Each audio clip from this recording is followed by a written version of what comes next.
Hello everyone, welcome back to another video. Today I'm going to be doing another Kitbash showcase where I show off something cool and weird that I've made. Now, I may have went slightly overboard on this one. This is my new World Eater's Demon Prince, and if you're looking at this thing going, Jesus Christ, my guy, I think that might be a little too big for Demon Prince. Listen, you're not wrong. But as always, rule of cool prevails, and this is just the size we ended up with. You know, maybe we went a little bit too far, but we're not going to worry about that right now. What we're going to worry about is how this thing was made. I'm going to take you guys through the process, as always, show you all my work in progress stuff that's usually just up on my Patreon, and we'll just have a little chat about everything that went into this big mechanical monstrosity. So, as is often the case with these more elaborate kit bashes, it started with a sketch, just kind of roughing out the ideas that I had with the parts that I had.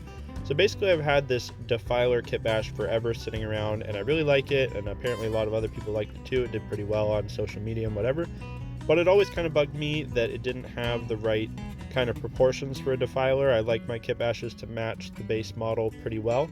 So being on two legs, not the big spider legs, didn't really work, and so basically I ended up getting a real Defiler some time ago, and the plan was always to kind of mash the two together to end up with one Defiler, and I was thinking the other one was going to be a Hellbrute, but once I split them in half and I was looking at the legs and the Defiler torso, it ended up being way too big for a Hellbrute. So I kind of looked through the different options in the World Eater Codex, and I came up with a Demon Prince.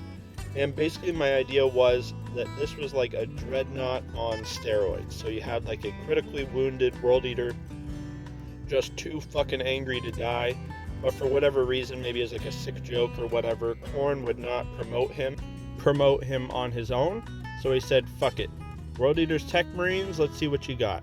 So they cobbled together this big monstrosity with him fully exposed to the enemy gunfire, just, you know, perched on top there, just haphazardly welded into the thing, and now he just rampages across the battlefield, and somehow, even though he's exposed, he just doesn't die.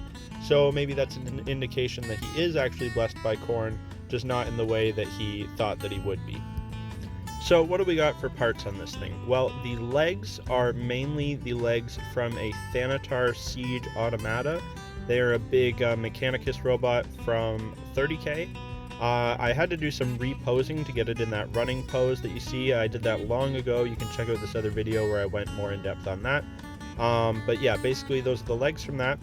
Then the torso is from the actual Defiler. I went ahead and removed the cannon from the middle, took everything out of the middle there, and then I added in this cool Mechanicum skull robot thing in the middle, and maybe that's kind of controlling this machine as well.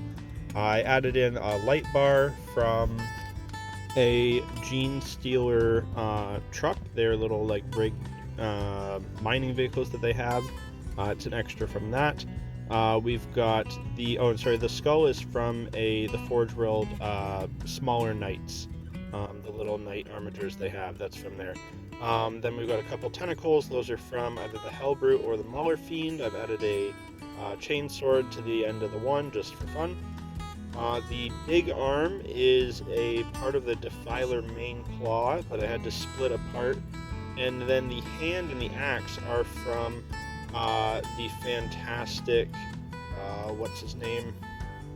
Taro model maker. He makes some really good bits.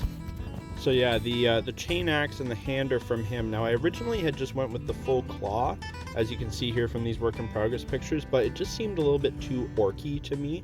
So after like hemming and hawing about some other options, I came up with this just to get one from him. I found it to be a pretty good fit, and all the bits worked well and went the way they were supposed to, so I was happy with that. The guy on top is he is from one of the Age of Sigmar Chaos Warbands, the torso anyway, and then it's just some extra wires from various different kits. And some green stuff, and then the head is actually from one of the 8-bound kits. Now the face is from them, it's just the face, so then I had to kind of green stuff the whole back of it, but it worked pretty good. And then the gun arm is a mix of it's like the casing from a Hellbrute missile launcher with the kind of laser cannon from the Gene Stealer rig, and then it's actually the shoulder piece for Angron on the side, that cool World Eater's armor plating there. So yeah, we've got this giant, weird, mechanical monstrosity. Maybe it's a little bit too tall. The base is the right size anyway, and this is my new World Eater's Demon Prince, which kind of goes with the theme of my World Eater's army, where they're like a more mechanically inclined warband with a lot of cool robotic abominations throughout the army. So I think he's pretty fitting to lead that kind of a force. So yeah, let me know what you think down below if you like this guy. Lots more coming soon. Probably going to start working on some Kroot again, actually, you know. The namesake of the channel, and I haven't done any Kroot in a while, so that's probably what the next project will be. And yeah, let me know what you think and what you'd like to see me work on next. Bye for now.